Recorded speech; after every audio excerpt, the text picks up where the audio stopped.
नमस्कार। स्वागत है आपका विकास जाजम शो में। आज हम समझ रहे हैं राजस्थान नगर पालिका अधिनियम 2009 को, और वो भी हर धारा और उपधारा के आसान मतलब के साथ सरल हिंदी में। आज हमारा फोकस है अध्याय 7 पर। ये नगर पालिका के रेवेन्यू मतलब कमाई से जुड़ा है। इसमें हम देखेंगे धारा 111 से लेकर 125 तक के प्रावधान। ये सब टैक्स लगाने, बदलने, वसूलने, उनसे जुड़ी शिकायतों, इन सब पर बात करते हैं। बिल्कुल। और देखिए, हमारा मकसद एकदम साफ है। कानून की जो मुश्किल भाषा है ना, उसे छोड़कर हर नियम का सीधा सा मतलब आप तक पहुंचाना। हम एक्ट के शब्द नहीं पढ़ेंगे, बस उनका सार समझेंगे, और वो भी बिल्कुल उसी क्रम में जैसे वो अधिनियम में दिए गए हैं। कोई पॉइंट छोड़ेंगे नहीं। बहुत बढ़िया। तो फिर शुरू करते हैं धारा 111 से। ये धारा राज्य सरकार को टैक्स के मामलों में कुछ स्पेशल पावर देती है ना? हाँ, धारा 111 का शीर्षक ही है कर को स्थगित करने या प्रतिषिद्ध करने या उसमें सुधार करने की सरकार की शक्ति। हम्म, इसका मतलब है, अगर राज्य सरकार को लगे, चाहे किसी शिकायत पर या खुद से ही, कि नगर पालिका ने जो टैक्स लगाया है धारा 102 या 103 के तहत, वो मतलब सही नहीं है। सही नहीं है मतलब अनुचित है। हाँ, अनुचित है, या फिर उसे लगाना आम जनता के हित में नहीं है, तो सरकार इसमें दखल दे सकती है। अच्छा, तो सरकार फिर करती क्या है? सीधी टैक्स रोक देती है? नहीं, पहले नहीं। सरकार पहले नगर पालिका को कहेगी कि भाई, इस टैक्स को लगाने या वसूलने के तरीके में जो भी गलती है या जो आपत्ति है, उसे आप एक तय समय के अंदर ठीक करो। और अगर नगर पालिका ना करे तो दिए गए टाइम में? हाँ, अगर नगर पालिका उस टाइम में संतोषजनक सुधार नहीं कर पाती, तब राज्य सरकार के पास दो रास्ते हैं। क्या रास्ते हैं वो? सरकार एक नोटिफिकेशन जारी करेगी सरकारी गजेट में। उससे या तो वो उस टैक्स या उसके किसी हिस्से की वसूली को तब तक रोक देगी जब तक गलती ठीक ना हो जाए। अच्छा, रोक देगी। और दूसरा रास्ता? या फिर सरकार उस टैक्स को पूरी तरह खत्म ही कर सकती है या उसे कम कर सकती है। तो एक तरह से देखें तो फाइनल कंट्रोल राज्य सरकार के पास है कि टैक्स ठीक हो और पब्लिक इंटरेस्ट में हो। ठीक है, ये तो हुई राज्य सरकार की बात। पर क्या नगर पालिका खुद भी, मतलब अपने लेवल पर, किसी टैक्स को रोक या खत्म कर सकती है? शायद अगली धारा 112 इसी बारे में है। कर को स्थगित या समाप्त करने की नगर पालिका की शक्ति। सही पकड़ा आपने।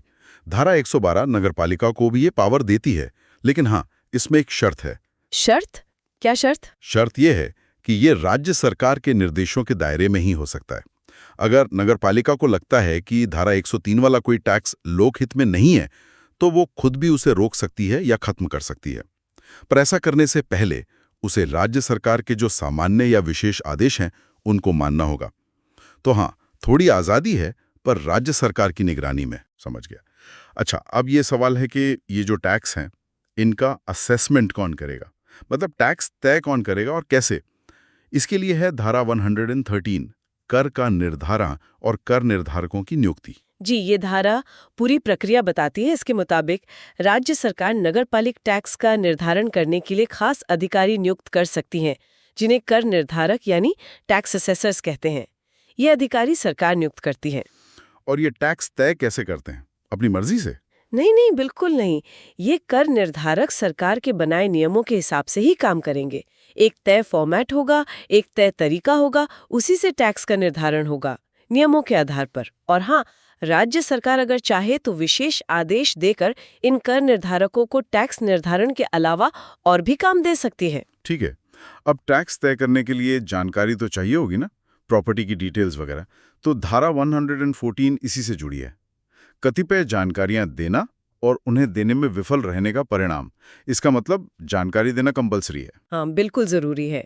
देखिए, जब कर निर्धारक किसी बिल्डिंग या जमीन या दोनों के मालिक या कब्जेदार यानी अधिभोगी से जानकारी मांगता है, तो उस व्यक्ति को जो भी टाइम लिमिट दी गई है मांग में, उसके अंदर दो काम करने होंगे। दो काम? कौन कौन से? पहला, एक तय फॉर्मेट में रिटर्न भरना होगा, जिसमें प्रॉपर्टी की डिटेल्स वगैरह होंगी। और दूसरा? दूसरा, वो सारी जानकारी देनी होगी जिससे ये पता चल सके कि भाई धारा 120 के हिसाब से टैक्स वसूलने की पहली जिम्मेदारी आखिर है किसकी। अच्छा, और अगर कोई ये जानकारी ना दे या देने से मना कर दे तो क्या होगा? देखिए, अगर मालिक या कब्जेदार तय समय में जानकारी नहीं देता है तो फिर कर निर्धारक के पास अधिकार है। बाकी कानूनी कार्रवाई तो अपनी जगह है ही, पर वो खुद से जरूरी जांच करेगा और फिर अपने बेस्ट जजमेंट यानी सर्वोत्तम विवेक के आधार पर उस प्रॉपर्टी पर टैक्स तय कर देगा। बेस्ट जजमेंट मतलब अंदाजे से? हाँ, एक तरह से कह सकते हैं। उपलब्ध जानकारी और अपने अनुभव के आधार पर वो टैक्स लगा देगा। अब हो सकता है वो असलियत से ज्यादा हो या कम, इसीलिए जानकारी देना ही बेहतर है। सही बात है। अच्छा, ये तो हुई मौजूदा प्रॉपर्टी की बात, पर मान लीजिए कोई नया घर बनाता है या पुराने घर में कोई कमरा वगैरह जोड़ता है, तो क्या इसकी इन्फॉर्मेशन भी देनी पड़ती है? धारा 115 शायद यही है, संशोधन के प्रयोजनों के लिए सूचना देने की बाध्यता। एकदम सही। धारा 115 यही कहती है, जब भी कोई बिल्डिंग बनाई जाए या उसे दोबारा बनाया जाए या उसमें कोई हिस्सा जोड़ा जाए, मतलब विस्तार किया जाए, तो ये मालिक की जिम्मेदारी है कि वो इसकी सूचना नगर पालिका को दे। और ये सूचना कब तक देनी होती है? कोई टाइम लिमिट है? हाँ है। जब कंस्ट्रक्शन, रिकंस्ट्रक्शन या एक्सटेंशन पूरा हो जाए उस तारीख से, या फिर जब उस बिल्डिंग में रहना या उसका इस्तेमाल शुरू कर दिया जाए उस तारीख से। इन दोनों में से जो भी पहले हो उसके 1 महीने के अंदर सूचना देनी होगी। अच्छा, 1 महीने के अंदर। ये जरूरी क्यों है? ताकि नगर पालिका अपने टैक्स रिकॉर्ड को अपडेट कर सके। भाई, प्रॉपर्टी बदली है तो टैक्स भी बदल सकता है ना। हाँ बिल्कुल। और अगर कोई ये सूचना देने में चूक जाए तो, मतलब भूल गया या जानबूझकर नहीं दी, तो फिर जुर्माना लग सकता है। अगर कोई व्यक्ति समय पर यह सूचना नहीं देता तो नगर पालिका उस पर पेनल्टी लगा सकती है। कितनी पेनल्टी? ये जुर्माना 500 रुपए तक हो सकता है, या फिर उस नए बने या जोड़े गए हिस्से पर जो 3 महीने का टैक्स बनता है उसकी रकम का 10 गुना। इन दोनों अमाउंट में से जो भी ज्यादा हो उतना जुर्माना लगाया जा सकता है। नगर पालिका देखेगी कि क्या उचित है। ठीक है, अब आते हैं एक और अहम मुद्दे पर, प्रॉपर्टी के मालिकाना शक में बदलाव। जैसे किसी ने अपनी प्रॉपर्टी बेच दी, तो क्या इसकी जानकारी भी नगर पालिका को देनी होती है? धारा 116 इसी बारे में है ना? भवनों या भूमियों पर करों के संदाय के लिए मूलतः दायी व्यक्तियों द्वारा हक के समस्त अंतरणों के विषय में नगर पालिका को सूचना देना। हाँ जी, ये बहुत ही जरूरी प्रावधान है। धारा 116 कहती है कि जब भी किसी ऐसे व्यक्ति का मालिकाना हक ट्रांसफर होता है जो उस प्रॉपर्टी पर टैक्स देने के लिए मूल रूप से जिम्मेदार था, तो क्या किसकी जिम्मेदारी है सूचना देने की, बेचने वाले की या खरीदने वाले की? दोनों की। ये जिम्मेदारी दोनों की है। जिसका हक ट्रांसफर हुआ है यानी बेचने वाला, और जिसको हक मिला है यानी खरीदने वाला, कि वो इस ट्रांसफर की लिखित सूचना नगर पालिका को दें। अच्छा, दोनों की जिम्मेदारी है। और अगर किसी टैक्स देने वाले की मृत्यु हो जाए तब? वैसी ही स्थिति है। अगर टैक्स देने के लिए जो मूल रूप से जिम्मेदार व्यक्ति था उसकी मृत्यु हो जाती है, तो जिस व्यक्ति को विरासत में या किसी और तरह से मृतक का हक मिलता है उसे भी इसकी सूचना नगर पालिका को देनी होगी। मेन बात यह है कि नगर पालिका के रिकॉर्ड में हमेशा सही व्यक्ति का नाम होना चाहिए जो टैक्स के लिए लायबल है। और ये सूचना कैसे देनी है? मतलब कोई खास फॉर्म वगैरह है? धारा 117 शायद यही बताती है सूचना का प्रारूप। हाँ, धारा 117 में बताया गया है कि धारा 116 वाली जो सूचना है वो एक तय फॉर्मेट में देनी होगी। ये फॉर्मेट अधिनियम की 2 या 3 अनुसूची शेड्यूल में दिया गया है। जो भी लागू हो उस फॉर्मेट में सारी डिटेल साफ साफ और सही सही भरनी होंगी। और क्या नगरपालिका कोई प्रूफ भी मांग सकती है, जैसे सेल डीड? हाँ, मांग सकती है। सूचना मिलने पर अगर नगरपालिका को जरूरत महसूस होती है तो वो ट्रांसफर के प्रूफ के तौर पर ओरिजिनल डॉक्यूमेंट जैसे सेल डीड, विक्रय पत्र या उसकी अटेस्टेड कॉपी जमा करने को कह सकती है। ये बस कंफर्म करने के लिए कि हाँ भाई ट्रांसफर हुआ है। ठीक है, सूचना मिल गई, प्रूफ भी देख लिया, इसके बाद क्या? नगरपालिका अपने रिकॉर्ड में क्या करती है? धारा 118 शायद इसी प्रोसेस के बारे में है। अंतरिति के नाम का नगरपालिक रजिस्टरों में प्रतिस्थापन किया जाना। बिल्कुल, जब नगर पालिका को सूचना से या किसी और तरीके से पता चलता है कि प्रॉपर्टी ट्रांसफर हुई है तो वो पहले अपनी जरूरी जांच करेगी। जांच पूरी होने के बाद नगर पालिका अपने रजिस्टर में से पुराने मालिक का नाम जो टैक्स के लिए जिम्मेदार था हटा देगी और नए मालिक का नाम जिसे प्रॉपर्टी ट्रांसफर हुई है यानी अंतरिति ट्रांसफरी दर्ज कर लेगी। इसी को कहते हैं प्रतिस्थापन या सब्स्टिट्यूशन। ये प्रोसेस तो वाकई बहुत जरूरी लगता है, खासकर अगली धारा को देखते हुए। सोचिए किसी ने प्रॉपर्टी बेच दी पर नगर पालिका को बताया ही नहीं, रिकॉर्ड में पुराना नाम ही चल रहा है, तब टैक्स कौन देगा? धारा 119 इसी सिचुएशन को क्लियर करती है ना? अंतरण की सूचना के अभाव में भवनों या भूमियों पर करों के संदाय के दायित्वों का बना रहना। हाँ, और ये बहुत बहुत महत्वपूर्ण नियम है। धारा 119 साफ कहती है कि अगर कोई व्यक्ति जो किसी प्रॉपर्टी पर टैक्स देने के लिए मूल रूप से जिम्मेदार है, वो अपना मालिकाना हक किसी और को ट्रांसफर तो कर देता है, लेकिन इसकी सूचना नगर पालिका को नहीं देता, तो क्या होता है? तो कानूनी तौर पर वो व्यक्ति ही उस प्रॉपर्टी पर लगने वाले सारे टैक्स चुकाने के लिए जिम्मेदार बना रहेगा। अरे, कब तक जिम्मेदार बना रहेगा? जब तक नया मालिक ना दे? नहीं, वो तब तक जिम्मेदार रहेगा जब तक वो खुद नगर पालिका को सूचना ना दे दे, या जब तक वो ट्रांसफर नगर पालिका के रजिस्टर में बाकायदा दर्ज ना हो जाए। मतलब सिर्फ प्रॉपर्टी बेच देना काफी नहीं है। कानूनी जिम्मेदारी से पूरी तरह मुक्त होने के लिए नगर पालिका को इन्फॉर्म करना या रिकॉर्ड अपडेट करवाना ही होगा। तो फिर इसका मतलब ये हुआ कि नया मालिक जिम्मेदार नहीं है? नहीं, ऐसा बिल्कुल नहीं है। ये धारा ये भी साफ करती है कि पुराने मालिक के जिम्मेदार बने रहने से नए मालिक अंतरिति का टैक्स चुकाने का जो दायित्व है वो खत्म नहीं होता, वो भी लायबल है। अच्छा। और एक बात और, अगर टैक्स बकाया है तो नगर पालिका का जो अधिकार है धारा 140 के तहत कि वो प्रॉपर्टी से अपना बकाया वसूल सकती है, उस प्राथमिकता वाले अधिकार पर भी कोई असर नहीं पड़ेगा। तो निचोड़ ये है कि सूचना ना देने पर पुरानी जिम्मेदारी बनी रह सकती है, पर नया मालिक भी जिम्मेदार है और नगर पालिका प्रॉपर्टी से पैसा वसूल सकती है। ये तो क्लियर हुआ। अच्छा, ये तो हुई ट्रांसफर की सूचना ना देने की बात, पर आमतौर पे नॉर्मल सिचुएशन में प्रॉपर्टी टैक्स मूल रूप से वसूला किससे जाना चाहिए? जो मालिक है उससे, या जो रह रहा है मतलब किराएदार वगैरह उससे? धारा 120 इसी का जवाब देती है। कर मूलतः किससे उद्ग्रहणीय है? उद्ग्रहणीय मतलब वसूला जाने योग्य। हाँ, बिल्कुल। किससे वसूला जाएगा? धारा 120 बताती है कि किसी बिल्डिंग या जमीन पर जो टैक्स लगा है वो मूल रूप से किससे वसूला जाएगा। देखिए, पहली सिचुएशन तो ये है कि अगर प्रॉपर्टी पर जिसका कब्जा है एक्चुअल ऑक्यूपायर वही उसका मालिक भी है, या फिर उसने वो प्रॉपर्टी सरकार से, नगर पालिका से या किसी और से लीज पर ले रखी है, तो ऐसी सूरत में टैक्स उसी कब्जेदार से वसूला जाएगा। ठीक है। और अगर ये सिचुएशन नहीं है, मतलब मालिक कोई और है और कब्जेदार कोई और, जैसे मकान मालिक और किराएदार? हाँ, अगर ऊपर वाली बात लागू नहीं होती तो फिर टैक्स मूलतः इन लोगों से वसूला जाएगा। अगर प्रॉपर्टी किराए या लीज पर दी गई है तो पट्टाकर्ता यानी मालिक से। ठीक है। अगर प्रॉपर्टी सब लीज पर दी गई है, मतलब किराएदार ने आगे किसी और को किराए पर दे दिया, तो वरिष्ठ पट्टाकर्ता यानी जिसने सबसे पहले लीज पर दिया था, आमतौर पर मालिक, उससे। और अगर प्रॉपर्टी लीज पर दी ही नहीं गई है तो उस व्यक्ति से जिसे उसे लीज पर देने का अधिकार है, मतलब सामान्यतः मालिक से। इसलिए एक और स्थिति हो सकती है।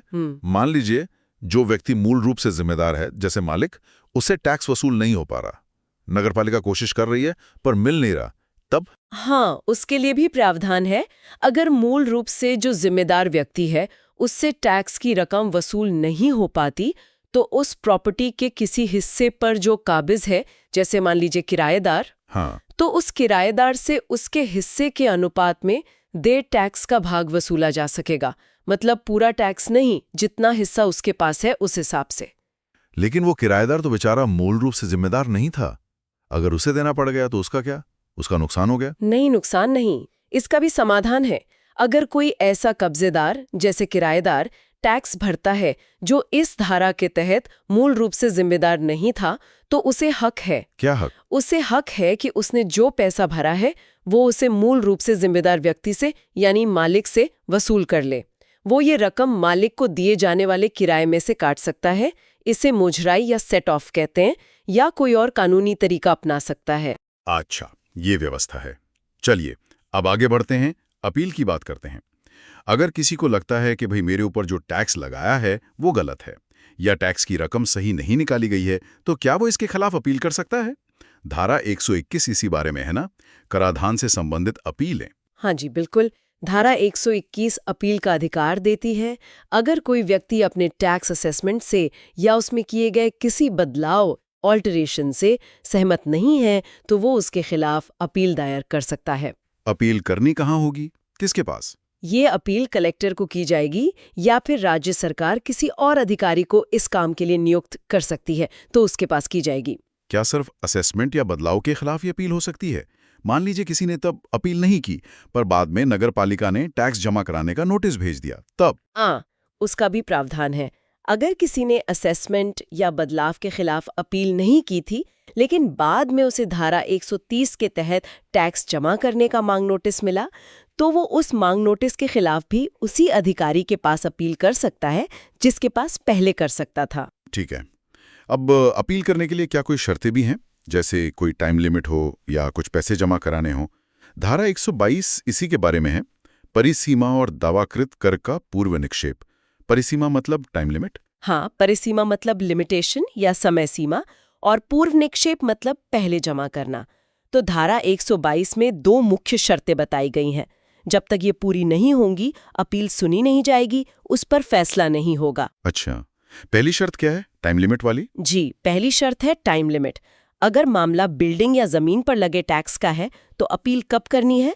जब आपको असेसमेंट या बदलाव के आदेश की सूचना मिली उस तारीख के 30 दिन के अंदर।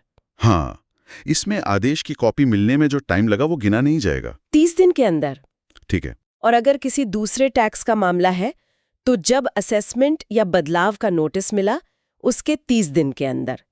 और अगर कोई नोटिस मिला ही नहीं तो जब पहली बार टैक्स मांगा गया उस तारीख से 30 दिन के अंदर अपील करनी होगी। समझ गया, 30 दिन का टाइम है।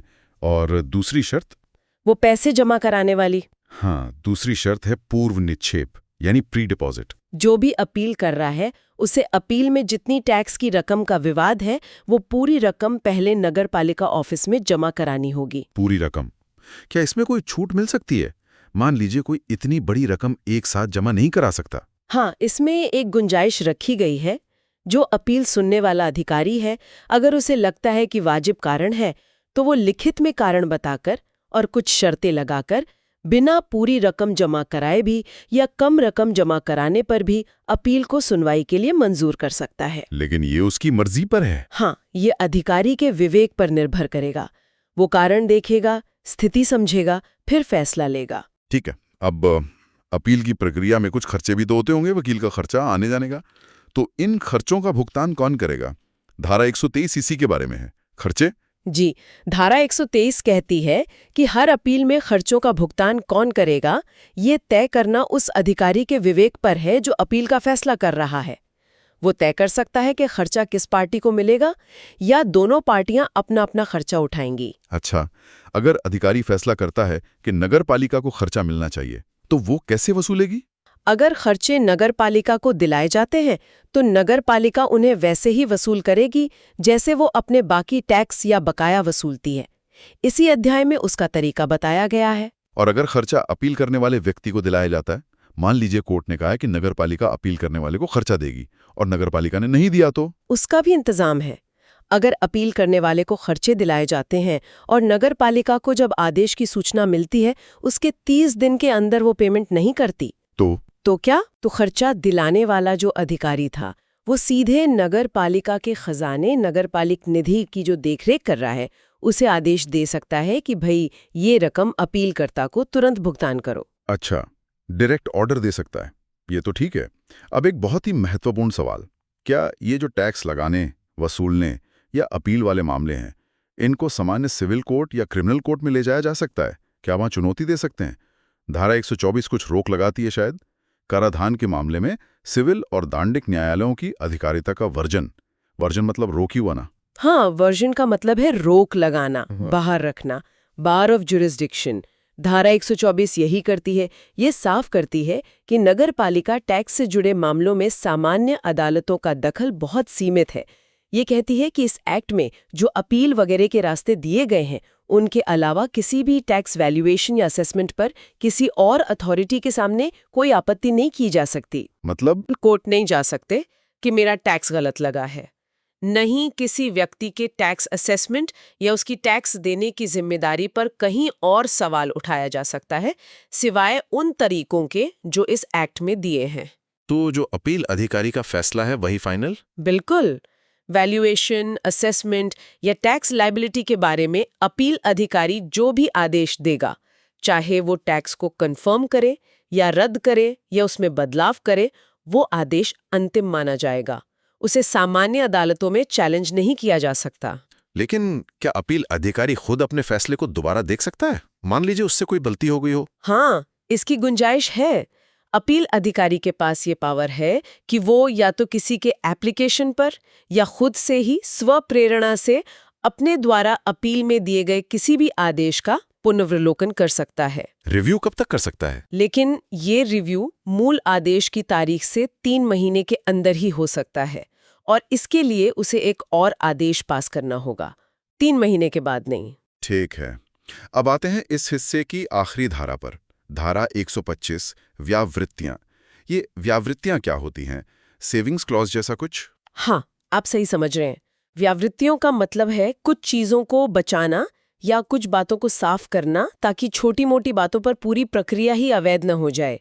ये धारा कहती है कि टैक्स से जुड़ा कोई भी असेसमेंट लिस्ट हो, नोटिस हो, बिल हो या ऐसा ही कोई और डॉक्यूमेंट हो, वो सिर्फ इसलिए गैर कानूनी नहीं माना जाएगा कि उसमें किसी व्यक्ति के नाम, पते या उसके काम व्यवसाय के ब्यौरे में कुछ छोटी मोटी गलती हो गई है। या प्रॉपर्टी के विवरण में? हाँ, या प्रॉपर्टी के विवरण में, या कोई लिखने की गलती हो गई है, या कोई ऐसी ही छोटी मोटी चूक हो गई है। तो फिर क्या चीज जरूरी है? जरूरी ये है कि व्यक्ति, प्रॉपर्टी या जिस चीज पर टैक्स लग रहा है उसकी पहचान हो सके, उसका विवरण इतना काफी हो कि पता चल जाए कि बात किसकी हो रही है।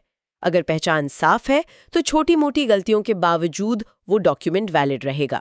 इसमें यह भी कहा है कि टैक्स के लिए जो प्रॉपर्टी जिम्मेदार है उसके मालिक या कब्जेदार का नाम बताना हमेशा जरूरी नहीं है अगर प्रॉपर्टी की पहचान ठीक से हो पा रही है। अच्छा, और इसमें एक और पॉइंट भी है शायद, मालिकाना हक को लेके। हाँ, वो बहुत महत्वपूर्ण पॉइंट है।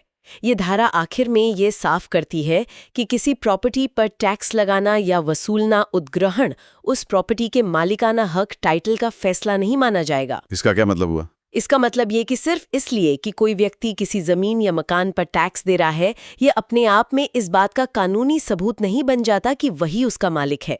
मालिकाना हक के झगड़े सिविल कोर्ट में तय होते हैं, टैक्स कानून के तहत नहीं। टैक्स देना एक अलग कानूनी जिम्मेदारी है। तो ये थी राजस्थान नगरपालिका अधिनियम 2009 के अध्याय 7 की धारा 111 से 125 तक की हमारी कोशिश सरल भाषा में समझने की। हमने देखा कि कैसे राज्य सरकार और नगर पालिका टैक्स लगा सकती हैं, कैसे उसे रोक सकती हैं, कैसे टैक्स तय होता है, उसके लिए जानकारी देना क्यों जरूरी है, प्रॉपर्टी बिकने पर क्या करना है, टैक्स देगा कौन, और अगर टैक्स से सहमत नहीं है तो अपील कैसे होगी। हाँ, और ये भी समझा कि छोटी मोटी गलतियों से पूरी टैक्स प्रक्रिया खारिज नहीं होती। और सबसे जरूरी बात, टैक्स देना मालिकाना हक का सबूत नहीं है। ये सारे नियम नगर पालिकाओं के फाइनेंशियल मैनेजमेंट और हम नागरिकों के अधिकारों और कर्तव्यों दोनों के लिए ही काफी अहमियत रखते हैं। बिल्कुल, उम्मीद है इस पूरी चर्चा से नगर पालिका राजस्व से जुड़े इन कानूनी पहलुओं को समझने में हमारे श्रोताओं को काफी मदद मिली होगी। जी, और यदि आपको ये व्याख्या पसंद आई हो तो हमारे YouTube चैनल विकास जाजिम को सब्सक्राइब करना न भूलें। हाँ, और इस चर्चा को अपने दोस्तों के साथ भी जरूर शेयर करें, और अगर पसंद आया हो तो लाइक भी जरूर करें। और अगर आपके पास कोई सुझाव है या कोई सवाल है तो नीचे कमेंट बॉक्स में जरूर लिखें, हमें इंतजार रहेगा। और जाते जाते एक सवाल छोड़ जाता हूं सबके लिए। हमने कानून तो समझ लिया, पर क्या आपको लगता है कि आम नागरिक, हम और आप, इन प्रक्रियाओं के बारे में, खासकर सूचना देने की अपनी जिम्मेदारी और अपील करने के अपने अधिकार के बारे में पूरी तरह से जानते हैं? और अगर नहीं, तो इस जागरूकता को कैसे बढ़ाया जा सकता है? सोचिएगा जरूर। इसी विचार के साथ धन्यवाद।